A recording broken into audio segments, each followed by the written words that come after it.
Bonsoir et bienvenue dans ce journal du 11 janvier 2025 dont voici les principaux titres. Les préparatifs de l'équipe nationale féminine de basketball du Burundi pour les éliminatoires d'Afro-Basket 2025 continuent. Le sélectionneur et les joueuses indiquent que c'est un honneur pour eux de représenter le pays.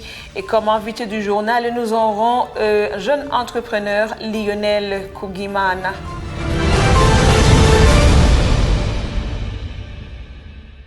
Bienvenue dans ce journal en détail. Comme je venais de vous le dire dans les grands titres, les préparatifs de l'équipe nationale féminine de basketball du Burundi pour les éliminatoires d'Afro-Basket 2025 continuent après le communiqué de la FEBABU confirmant la participation du Burundi à ces éliminatoires de la part du sélectionneur et des joueuses. C'est l'honneur pour eux de représenter le pays. Les préparations physiques et tactiques sont les grandes parties qui régnaient les entraînements de l'équipe nationale féminine de basketball du Burundi qui se prépare pour les éliminatoires du championnat d'Afrique de basketball féminin 2025. Le sélectionneur de l'équipe nationale indique que sur la liste des joueuses présélectionnées figure celle qui joue à l'étranger, ce qui a pour lui rendu difficile la tâche de sélection. Malgré les défis, le sélectionneur est garanti de tout donner pour bien représenter le pays. Et ça faisait malheureusement 2 mois qu'elle ne s'était pas entraînée. Donc le début, c'est beaucoup plus la préparation physique, la mise au point avant d'entamer avec les stratégies collectives, tout ça. Donc ça, c'est un défi majeur auquel on doit faire face, mais également les moyens pour que les internationales, pour que les expatriés nous arrivent à temps. Ce que nous pouvons garantir, c'est de vendre chèrement notre peau, c'est de faire tout ce qui est en notre pouvoir pour bien prester et bien représenter le pays. Donc je leur demanderai de nous soutenir et de mettre tout en œuvre leur soutien moral, matériel, financier même, pour que les joueuses soient en bonne forme et donc en bonnes conditions physiques pour pouvoir nous représenter. Et nous, de notre côté, on va faire tout ce qui est en notre pouvoir pour représenter dignement le pays. Les joueuses sélectionnées promettent de faire le mieux possible pour obtenir la qualification et elles demandent le soutien de la part des amateurs du basketball burundais. Pour moi, ça a été vraiment un honneur. Ça fait un bon moment qu'on n'a pas eu de sélection. Je crois que la dernière fois, c'était il y a 10 ans, si je ne me trompe pas. Ça a été un honneur pour moi et j'espère qu'on va tout faire pour bien représenter le pays. L'appel pour les fans du basket, c'est de soutenir l'équipe. La majorité des filles, elles sont jeunes. Beaucoup d'entre elles, c'est leur première sélection. Du coup, c'est les encourager, leur soutenir et les pousser d'aller de l'avant. C'était un honneur pour moi parce que c'est une première pour moi.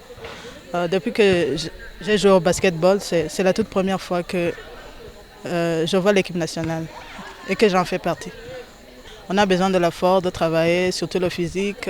On a quelques techniques, mais pas trop de la physique. Donc on va essayer de bien travailler beaucoup sur la physique. L'appel pour les Burundais est qu'ils viennent aussi nous soutenir pendant les entraînements pour qu'on puisse avoir leur soutien. Les éliminatoires de l'Afro-Basketball féminin 2025 se tiendront en Égypte du 2 au 10 février 2025. Le prix du maïs, tout comme celui d'autres denrées, préoccupe la population. Il varie de 2800 francs bout à 3400 francs bout le kilo, tandis que l'Agence nationale de gestion du stock stratégique alimentaire, ANAGESA en cycle, l'avait mis au marché à 2100 francs bout le kilo pour 2 semaines dès le 19 décembre. Aujourd'hui, cette agence a lancé un appel aux commerçants de présenter une demande depuis ce lundi 9 janvier pour qu'ils puissent s'approvisionner à 2300 francs bout le kilo. Tout comme pour d'autres produits alimentaires, le prix du maïs préoccupe la population. Certaines familles ne parviennent plus à acheter cet aliment incontournable dans l'alimentation des enfants.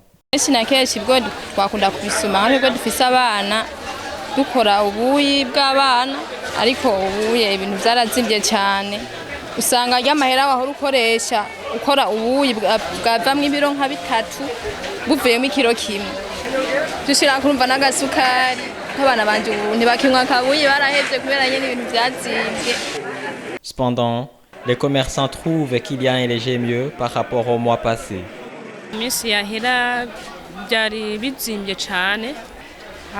Kuri uyu munsi tugeze ko twavuga ko biriko biraboneka kuko byageze igihe bigera kuri 3700 ariko kuri uyu munsi biriko bigera kuri 3000 2800 twavuga ko ubu ni omo iparaporo yuko byari bimeze mu minsi yahera. Muri iyo minsi nuko twabonaga ko atabiriho naho wajya kurangura asanga kenshi tabiriyo rero nibaza ko ari iyo mvo hama uyu munsi naho ahenshi biriko birera bigira bitangure kwera nibaza ko ari iyo mpamvu ababa bari babifise mu mastoke baba bariko barabisohora kugira bitangure kuronka isoko kugira ngo ibindi vyere byo byamaze gusohoka.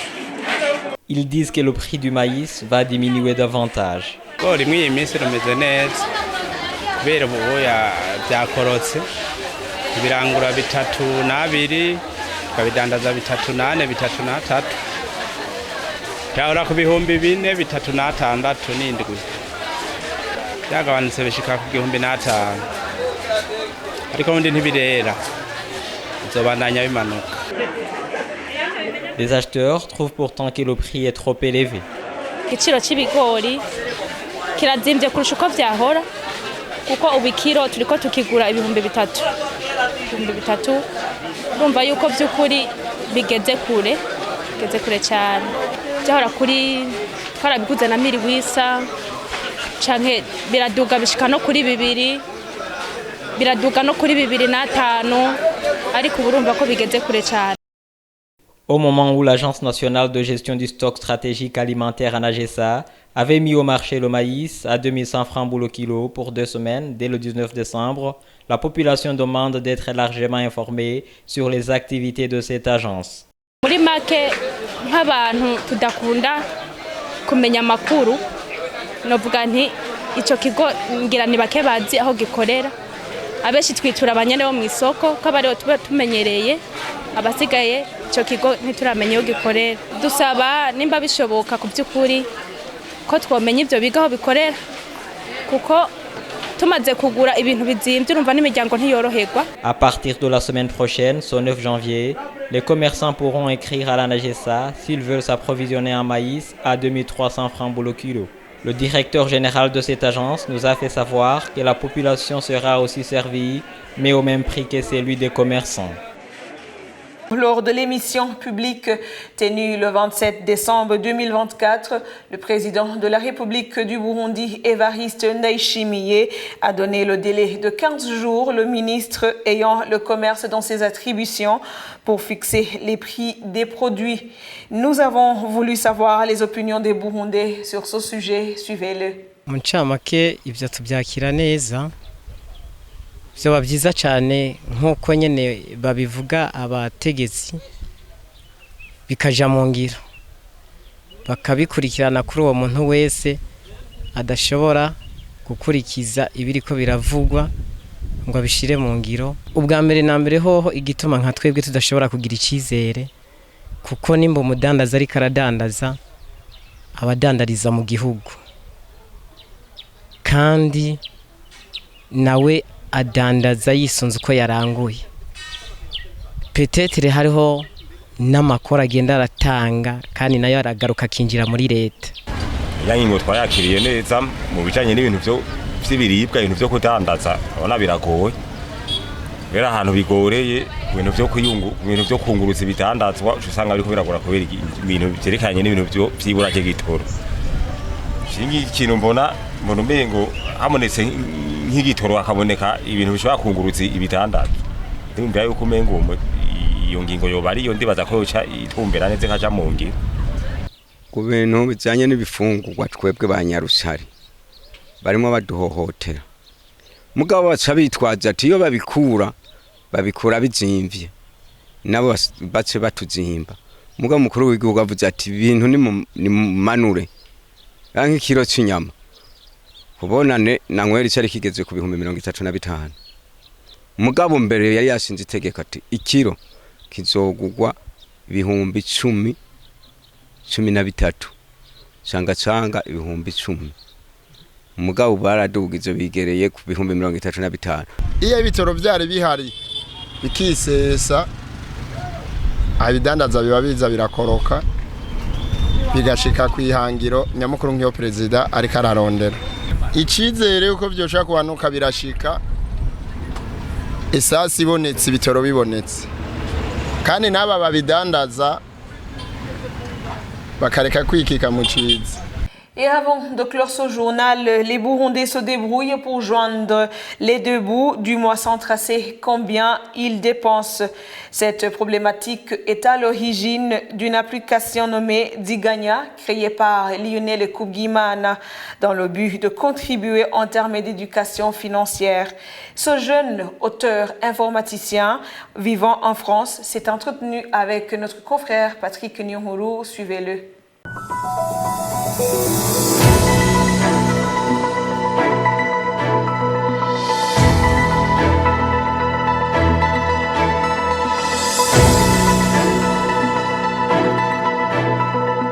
C'est un constat très simple, c'est que j'ai beaucoup entendu des gens qui ne comprenaient pas comment les Burundais vivaient. À chaque fois en fait, quand on demande combien tu gagnes par mois, comment tu vis, les gens disent toujours Ndisumamo. Je ne sais pas comment le traduire quand ils dit en français plutôt, c'est genre je me débrouille. En fait, les gens ne savent pas vraiment combien ils vivent. Du coup, moi, ça m'a intrigué. Ça fait des années que je me pose cette question de savoir les prix augmentent, mais les gens en fait ne savent pas comment ils vivent. Du coup, juste par curiosité, pour répondre à cette question, je me suis posé, les gens devraient savoir comment ils vivent. En Europe ou dans l'Occident, c'est assez facile parce que la plupart de nos paiements, on les fait avec une carte. Du coup, toutes ces transactions sont centralisées à un endroit. Du coup, tu peux juste te connecter sur ton application et voir toutes les transactions. Du coup, à la fin du mois, tu sais combien tu as dépensé dans telle ou telle catégorie. Mais au Burundi, donc dans nos pays d'Afrique, comme tous les transactions sont faites en cash, avec du liquide, je veux dire, il est assez compliqué en fait de savoir en fait le matin tu avais 10 000, à la fin de la journée il te reste 2 000 et tu ne sais pas où tu as dépensé les 8 000. Voilà, l'idée c'est juste d'aider les gens en fait à savoir où va leur argent, parce que savoir où va ton argent, je pense c'est l'étape numéro 1 pour s'enrichir, parce que dès que tu sais si tu dépenses plus que tu ne gagnes, tu sais que tu n'es pas en train de s'enrichir, tu sais que tu es en train de t'appauvrir et tu sais surtout où va ton argent. Tu sais que tu dépenses X% dans le loyer, X% transport, X% nourriture. Et tu peux ajouter comme ça ton budget. On ne peut pas parler de budget si tu ne sais pas en fait combien tu dépenses pour chaque catégorie de dépenses. Donc l'idée est venue là pour juste d'aider les gens avec des moyens simples de leur quotidien pour de savoir comment ils dépensent leur argent. Voilà. Les conditions, je dirais, il faut avoir une connexion Internet et avoir un téléphone avec un navigateur web. C'est tout. J'ai fait le choix de ne pas faire une application qui est disponible sur les Play Store, Google Store et Apple Store, parce que déjà, je ne sais pas faire d'application qui va là-bas. Je sais faire des applications web. Bon, ça, c'est un peu technique. Mais en tout cas, ce qui est bien, c'est que dès que tu as une connexion Internet, tu peux accéder à l'application. Alors que les autres applications qui ont besoin d'être installées depuis le store, il y a une étape où il faut aller sur le store, le télécharger. Si dans ton téléphone, tu n'as pas assez d'espace, du coup, tu ne pourras pas installer. Alors que dans mon application, elle est tellement légère que tu n'as pas besoin d'avoir d'espace de stockage. Donc, tout le monde, moyennant un smartphone et un navigateur web, peut y accéder. Donc, il n'y a pas vraiment de conditions. J'ai fait le choix de ne pas le faire payant, mais je pourrais le faire payant. Je n'avais pas de business model derrière. Mais pour l'instant, voilà. Il n'y a pas vraiment de barrière à l'entrée pour y accéder par le téléphone et une connexion Internet. Comme encore une fois, je suis loin, que je ne suis pas sur place, je ne peux pas parler directement avec l'utilisateur. En fait, j'aurais aimé bien parler avec l'utilisateur, ceux qui l'utilisent, qui me donnent des feedbacks de pourquoi ils n'utilisent pas. À un moment, j'ai eu des pics jusqu'à 200-300 utilisateurs par jour, mais je pense que c'est des gens qui étaient curieux pour voir comment ça fonctionne. Mais comme cette application, malheureusement, elle s'accompagne de beaucoup de consistance et de discipline. Je pense que dans un premier temps, c'est mon hypothèse, hein, si tu l'utilises une fois et que ça fait 2-3 jours que tu ne t'as pas utilisé, c'est compliqué d'y revenir. Je pense que c'est ça qui fait que le nombre d'utilisateurs n'est pas aussi élevé à ce que je m'attendais, parce qu'il faut que ça s'accompagne d'éducation. Parce que c'est pas juste une application où c'est un jeu où faut quand même que tu suives, que tous les jours que tu connectes. C'est quand même une douleur. C'est quand même, tu dois te rappeler à chaque fois que tu as dépensé de le rajouter. Donc, c'est ça qui fait que c'est quelque chose que je n'ai pas encore craqué, de comment faire revenir le plus d'utilisateurs sur mon application. La première chose que j'ai fait, c'est que c'est comme le sujet des finances, il est quand même assez sensible un peu partout, dans le monde d'ailleurs. J'ai fait en sorte que la connexion elle est anonyme. C'est-à-dire que quand la personne rentre dans l'application, qu'elle met ces choses, moi j'identifie avec une chaîne de caractères, mais qui est illisible. Donc, une chaîne de caractères qui n'est pas, qui ne permet pas de reconnaître qui c'est. Il n'y a pas d'adresse mail, il n'y a pas de numéro de téléphone, il n'y a pas de localisation. Je ne sais pas qui a mis salaire 1 million, je ne sais pas qui a mis cette information-là. Donc, même si demain, je veux dire, je me faisais hacker et que la base de données partirait, la personne qui récupère les informations, elle sait qu'il y a, on va dire, 400 personnes qui ont rentré, qu'elles gagnent tant. Mais elle ne saura pas c'est ces personnes. Forcément, derrière, on peut faire des statistiques pour savoir. Donc, c'est ça mon idée derrière. Pour moi, en fait, à la base, c'était d'assouvir ma curiosité de connaître comment les Burundais vivent. Donc, voilà. Par contre, si derrière, demain, je mets un système, par exemple, où c'est payant, je vais être obligé de mettre un système de login et de mot de passe, donc une adresse mail, un mot de passe, ou un téléphone, un mot de passe. Là, potentiellement, du coup, je peux reconnaître qui est qui. La semaine dernière, quelqu'un m'a envoyé un message pour me dire « Ah, mon téléphone a perdu sa carte mère, du coup, j'ai perdu toutes mes transactions parce que j'ai dû réinstaller l'application. » Effectivement, ça, c'est l'un des problèmes de l'application. Comme je ne sais pas qui c'est qui, cette personne ne va plus jamais retrouver ses transactions. C'est pourquoi aussi dans l'application, j'ai mis une possibilité d'exporter ces transactions en Excel ou en PDF. Comme ça, tu peux toujours avoir tes transactions. Donc, pour les gens qui ont peur de ces applications parce que je vais accès à leurs données, c'est vrai. Je vais voir vos transactions, je vais voir ce que vous mettez, mais je ne sais pas qui. Merci, chers téléspectateurs, de nous avoir suivis dans ce journal. Nous vous disons merci et nous vous souhaitons de passer une agréable soirée tout en restant branchés sur toutes nos plateformes Star Times, chaîne 25 et YouTube BNP TV. À la prochaine.